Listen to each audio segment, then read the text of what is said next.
Faith is not meant to fade. It is not a passing feeling, a cultural tradition, or something that belongs only to the past. True faith is a fire, a living, consuming force that transforms everything it touches. But today, that fire has grown dim in many hearts. Across the world, churches that were once filled with devotion now stand half empty. Families that once prayed together now struggle to find time for God. A deep spiritual coldness has crept into many souls, replacing zeal with apathy, holiness with complacency, and worship with routine. But this is not the first time the church has faced such a crisis. Throughout history, faith has often been tested, challenged, and even weakened by periods of corruption, division, and indifference. Yet, every time the flame of faith seemed to be dying, God raised up saints, movements, and revivals to restore what had been lost. The truth is this: the fire of Catholicism can and will burn brightly again, but it requires action. It requires a return to what was forgotten, a rediscovery of what was abandoned, and a willingness to embrace the faith not just with words, but with lives transformed. The modern world offers countless distractions. Technology, entertainment, and materialism pull people away from God, filling their hearts with everything except what they truly need. And in this spiritual emptiness, many do not even realize what they are missing. They feel restless, lost, unfulfilled, but they do not see that their hunger is not for success, pleasure, or comfort. It is for God Himself. The next section will explore why faith has grown cold in modern times, the dangers of spiritual indifference, and how every Catholic can begin the journey of rekindling the fire of true devotion. The first step to reviving faith is recognizing the problem. Many Catholics today do not realize how much their spiritual lives have weakened. They still believe in God. They still attend Mass occasionally. They still call themselves Catholic. But the fire that once burned in their hearts is now just a faint glow. Their prayers are rushed, their devotion is mechanical, and their faith has become something they practice out of habit rather than love. This is the danger of spiritual coldness. It does not destroy faith suddenly. It drains it slowly, making the soul numb to its own decline. This is exactly what Christ warned against when He said, "Because you are lukewarm, neither hot nor cold, I will spit you out of my mouth." Revelation 3:16. Lukewarmness is one of the greatest enemies of true faith because it convinces people that they are fine, when in reality, they are distant from God.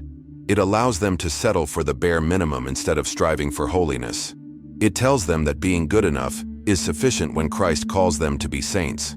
History shows us that whenever the church has faced a crisis of faith, renewal has always begun with individuals who refuse to remain lukewarm. Saint Francis of Assisi left behind wealth and comfort to live radically for Christ. Saint Teresa of Avila reformed the Carmelite order, calling for a deeper life of prayer and sacrifice. Saint John Vianney transformed an entire town simply by being a faithful priest who spoke the truth with love. These were not people waiting for the world to change. They were people who decided to change themselves first. The next section will explore the causes of modern spiritual indifference, the temptations that lead Catholics away from a life of faith, and how to recognize the warning signs of lukewarmness in our own souls. The world today is designed to pull people away from God. Everything about modern life, its speed, its distractions, its obsession with entertainment, makes it harder for souls to hear the voice of Christ. Social media fills minds with noise. Work and responsibilities consume every hour. Entertainment offers constant stimulation but leaves the heart empty. The result is that many Catholics simply do not make time for God anymore. One of the greatest lies of our time is that faith is just another part of life, something that can be balanced alongside work, relationships, and hobbies. But true faith is not just a part of life, it is life itself. Christ did not call His followers to fit Him into their schedules when convenient. He called them to surrender everything for His sake. Seek first the kingdom of God, and all these things will be added unto you. Matthew 6:33. The moment faith becomes secondary, it begins to fade. This is why saints throughout history made radical decisions to protect their spiritual lives.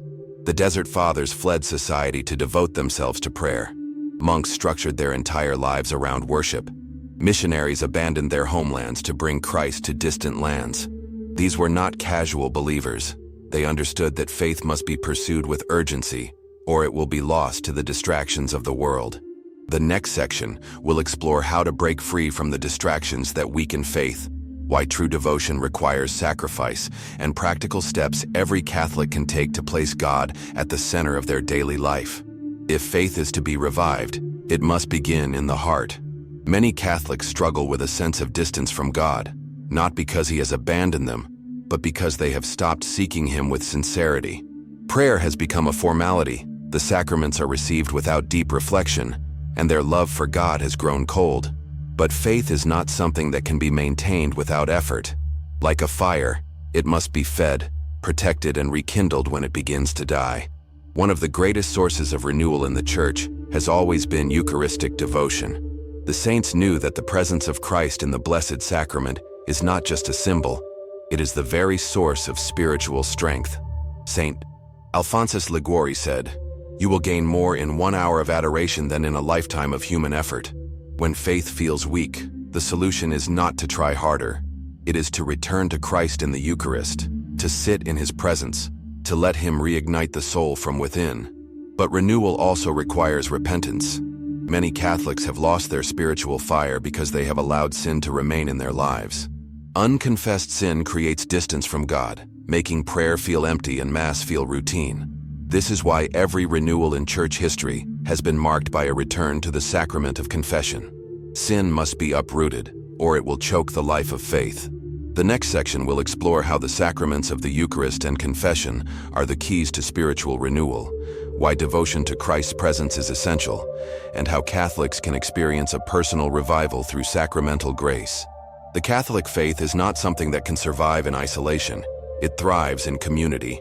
Throughout history, periods of great renewal have always been driven by strong, faithful communities of believers who encouraged one another, prayed together, and held each other accountable. This is why Christ did not establish a faith of individuals. He established a church, a family of believers meant to grow together in holiness. One of the biggest reasons many Catholics struggle to keep their faith alive is that they are surrounded by people who do not share their devotion. Many parishes today lack a strong sense of community, making it easy for believers to feel disconnected and alone. But faith was never meant to be lived in solitude. Where 2 or 3 are gathered in my name, there am I among them. Matthew 18:20. In every era of Catholic renewal, communities of deep faith have been the foundation of revival. The early Christians met in homes to strengthen each other under persecution. The monastic movement preserved Christian civilization through prayer and study. The Catholic workers' movement built strong communities of faith amid societal collapse. If the Church is to experience renewal today, it must begin with the restoration of strong, faithful Catholic communities. The next section will explore how to build strong, faith-centered communities, why accountability is essential for spiritual growth, and how Catholics can find or create environments that help them live their faith fully. The saints did not wait for renewal to happen. They made it happen. They were not passive observers of a struggling church. They were the instruments God used to bring life back to what was dying. And every Catholic today is called to do the same. The revival of faith will not come from policies, programs, or human efforts alone. It will come when ordinary Catholics decide to live as saints. This means returning to daily prayer, sacramental devotion, fasting, and works of mercy. It means embracing the radical love of Christ and allowing it to shape every decision. It means not being afraid to be different, to live in such a way that others are drawn to the light of faith. This is how revival begins, when individuals choose holiness, and their example ignites the faith of others. The Church has always been renewed through those who loved Christ above all else. Saint Dominic revived Catholic teaching by preaching truth without compromise. Saint Ignatius of Loyola reignited the missionary spirit of the Church. Saint Faustina's devotion to divine mercy transformed millions of souls. They did not wait for others to take action. They became the spark that set the fire of renewal ablaze. The next section will explore why personal holiness is the foundation of church renewal, how every Catholic can become a light in their own community, and why living as saints today will determine the future of Catholicism. The final key to renewal is courage. The revival of faith will require bold Catholics who are not afraid to stand for truth, even when the world resists. Many today hesitate to live their faith openly, fearing rejection or criticism. But faith that is hidden cannot change the world. The church needs men and women who will speak when others are silent, act when others hesitate, and love Christ with a devotion that cannot be ignored. History has shown that renewal always comes through those who refuse to be lukewarm. They are the ones who choose holiness in an age of sin, who proclaim truth in a world of lies, who remain faithful when others abandon their post. If the church is to experience renewal today, it must begin with Catholics who are willing to give everything for Christ, not just in words, but in the way they live every single day. The next section will explore how to cultivate courage in the spiritual life, why bold faith is necessary for revival, and what each Catholic can do to become part of the movement that restores the church. Reviving the Catholic faith is not just about personal devotion. It is about restoring the church's place in the world as a beacon of truth. Too many Catholics today have accepted the idea that faith should be a private matter, something kept within the walls of churches or the silence of personal prayer. But this is not the faith Christ established. Catholicism was never meant to be hidden. It was meant to transform the world. The early Christians did not keep their faith to themselves. They preached it in the streets. They lived it openly. They were willing to suffer for it. And because of their boldness, the world changed. Pagan societies were converted. Entire nations embraced the gospel, and Catholic culture flourished. This is what has been lost today, a sense of mission, of urgency, of understanding that faith is not just about personal salvation, but about bringing Christ to the world. This means Catholics must stop being passive. If we want to see renewal, we must be willing to be visible. This means speaking about faith in public, sharing the gospel with others, defending church teachings when they are attacked. It means wearing signs of devotion, being unafraid to live as Catholics in a world that is increasingly hostile to the truth. Faith that is kept hidden will die, but faith that is boldly proclaimed will spread like fire. The next section will explore how Catholics can bring their faith into every part of society, how to resist the temptation to hide belief out of fear, and why renewal will only come when Catholicism once again takes its rightful place as a public, unapologetic force in the world. A great tragedy of modern Catholicism is the loss of deep, sacrificial love for Christ. Many today treat faith as an obligation rather than a passion. They go through the motions, attending Mass, saying prayers, following moral teachings, but their hearts are not burning with love for God. But true faith is not just about believing in Christ. It is about loving Him with every part of our being.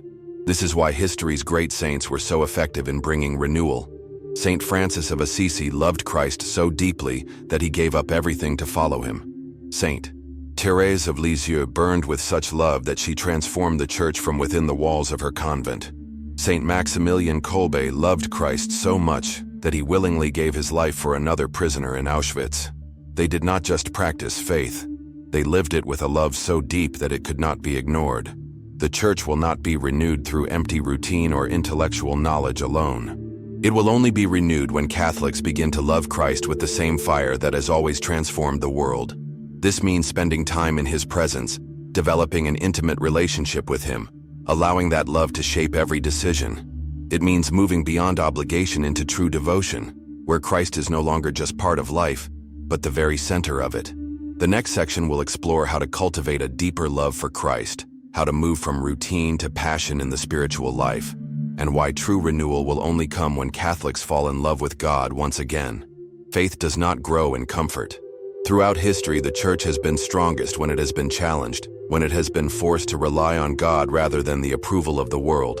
Periods of peace and compromise have often led to decline, while times of persecution and suffering have produced the greatest saints. Today, many Catholics have become too comfortable.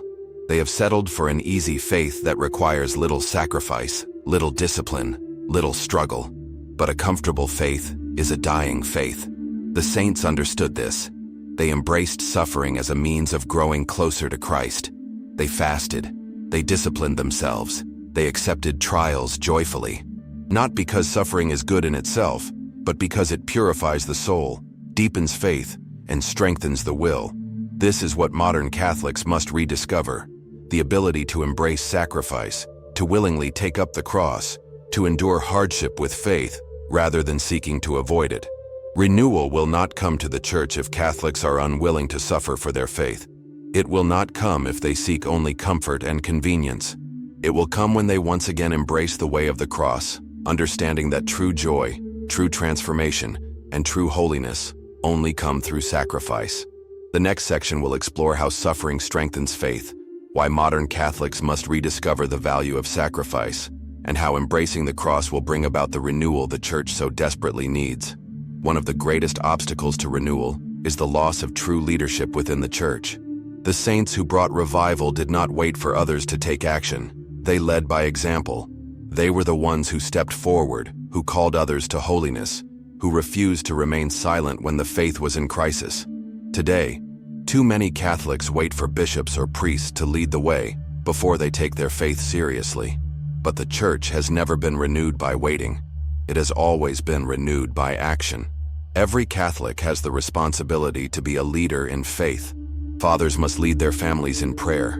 Mothers must raise their children to love Christ above all things. Young people must be unafraid to stand for truth, even when their peers reject them. Parishioners must encourage their priests to preach boldly, to uphold doctrine, to prioritize the salvation of souls over worldly concerns. This is how the Church has always been restored, not through bureaucratic reforms, but through individual Catholics stepping into their roles as spiritual leaders. Every revival in Church history has begun not with institutions, but with holy individuals who refuse to let the faith die in their time.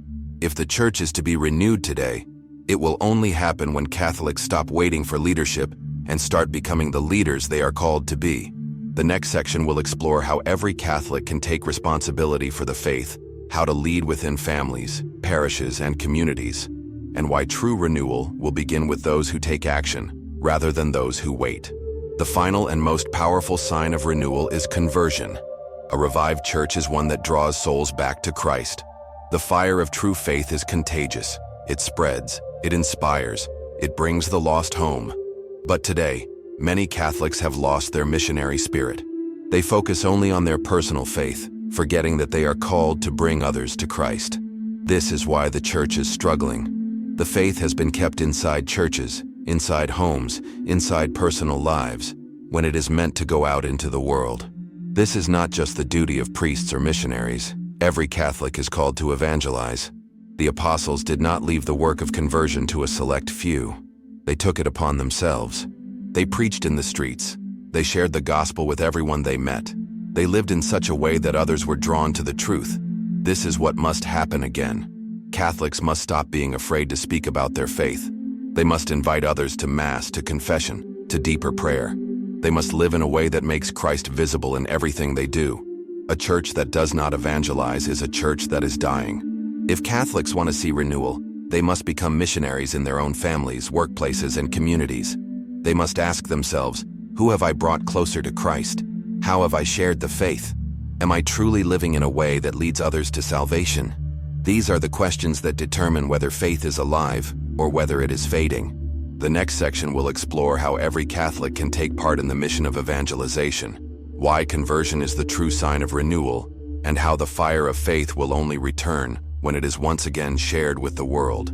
The renewal of faith will not come through half measures. If Catholics truly desire to see the Church revived, they must be willing to commit fully to the gospel. This means rejecting the lukewarm mentality that says faith is just one part of life, rather than life itself. It means embracing Catholicism not as a cultural identity, but as the absolute center of existence.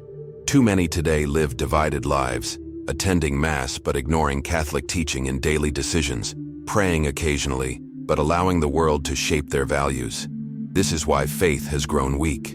It cannot survive when treated as secondary. It must be everything. This is why the saints lived differently. They did not seek balance between the world and faith. They gave themselves entirely to God. Saint Benedict formed communities of prayer in an age of corruption. Saint Joan of Arc fought with unwavering faith in a world that rejected her mission. Saint Padre Pio endured suffering and persecution, but never wavered in his devotion. They were not concerned with fitting in or being accepted. They were concerned with being faithful, no matter the cost. The Church will only be renewed when Catholics stop living as if faith is optional. Holiness is not a suggestion, it is a command. Christ did not say, "Try your best." He said, "Be perfect, as your Father in heaven is perfect." Matthew 5:48. Renewal will come when Catholics once again take this call seriously, shaping their entire lives around it, rather than trying to fit faith into a life already dominated by worldly concerns. The next section will explore how to make faith the center of life, why total commitment is necessary for renewal, and what Catholics must do to move from mediocrity to true holiness. The modern world constantly tempts Catholics to compromise their faith. It tells them that religion should be personal and private, that they should not bring their beliefs into public life, that they should adjust Catholic teaching to fit the times. But history has shown that every time the Church compromises, it grows weaker. Every time it stands firm, it grows stronger. If renewal is to come, Catholics must reject the pressure to water down the truth. This means defending Catholic doctrine even when it is unpopular. It means refusing to remain silent when morality is attacked. It means choosing Christ over comfort, truth over acceptance, conviction over compromise. Too many Catholics today are afraid to be different, afraid to lose relationships, afraid to be judged. But Christ was clear. Whoever is ashamed of me and my words, the Son of Man will be ashamed of him when he comes in his glory. Luke 9:26. Faith is not something that can be hidden or adjusted for convenience. It must be proclaimed boldly, without apology, without fear, without compromise. The saints understood this. St. Thomas More chose martyrdom rather than betray his conscience. St. Paul Mickey preached even as he was crucified. St. Edith Stein left behind worldly success to embrace Christ fully. They knew that Catholicism is not meant to conform to the world, it is meant to transform the world. The Church will only be renewed when Catholics once again live this truth with courage. The next section will explore why compromise weakens faith, how to develop the courage to stand for Catholic truth, and why renewal requires Catholics to be unafraid to live their beliefs openly. Reviving faith requires a return to Catholic tradition. Many today believe that in order to make the faith appealing, it must be modernized, made more relaxed, stripped of discipline. But the history of the Church tells a different story. The times of greatest renewal have always come when Catholics return to the foundations of the faith: reverent liturgy, deep prayer, strong moral teaching, and unwavering commitment to doctrine. The decline of faith in recent years has coincided with a decline in traditional devotion. Many no longer attend confession regularly, no longer pray the rosary, no longer fast or do penance, no longer approach the Mass with reverence. But the saints were not renewed through comfort. They were renewed through discipline, through sacrifice, through deep devotion to the sacraments. Catholics today must return to these practices if they want to see the fire of faith burn again. This means restoring reverence in worship, embracing traditional prayers, fasting as a form of spiritual strength, and living according to the full teachings of the Church, not just the parts that are convenient. The spiritual life is not meant to be easy. It is meant to be transformative. The saints who changed history did not do so by seeking the easiest path, but by embracing the full demands of holiness. If the Church is to be renewed today, it must return to what made it strong in the past. The next section will explore how Catholics can rediscover the power of traditional devotion, why reverence in worship leads to deeper faith, and how a return to the foundations of Catholicism will bring about renewal. The final stage of renewal is perseverance. Many Catholics feel inspired for a short time, seeking to grow in faith for a few weeks or months, only to lose motivation when difficulties arise. But true renewal is not a passing emotion. It is a lifelong commitment. The saints who changed the Church did not just have moments of passion for God. They endured. They remained faithful even when it was difficult. They refused to turn back. This is what must happen today. If faith is to be restored, Catholics must be willing to remain strong even when they are tired, even when the world discourages them, even when they do not feel inspired. They must develop the habit of prayer, of sacramental life, of virtue, not just when it is easy, but when it is hard. This is the difference between a passing revival and a lasting transformation. Renewal is not about one moment. It is about perseverance over a lifetime. The Church will only be strong again when Catholics are committed to long-term faithfulness, when they choose to grow even when it is inconvenient, when they decide that nothing will separate them from Christ. This is how saints are made. This is how faith is restored. The next section will explore how to develop perseverance in faith, how to remain strong in the face of trials, and why lasting renewal requires long-term commitment rather than short-term enthusiasm. Faith is not something that revives itself. It is something that must be actively rekindled. If the church is to be renewed, if the fire of Catholicism is to burn brightly again, then it will only happen when individual Catholics make the decision to live differently, to seek holiness with urgency, and to never settle for a lukewarm faith. The world will continue to offer distractions. It will continue to tempt believers into complacency. But history has shown that every time faith has seemed to fade, God has raised up a new generation of Catholics who refuse to let it die. The question is, will we be part of that generation? Will we choose to be the ones who bring renewal, who restore devotion, who stand for truth, who lead souls back to Christ? If you believe this message is urgent, if you are ready to take action, then start now. Inscreva-se no canal e siga Jesus.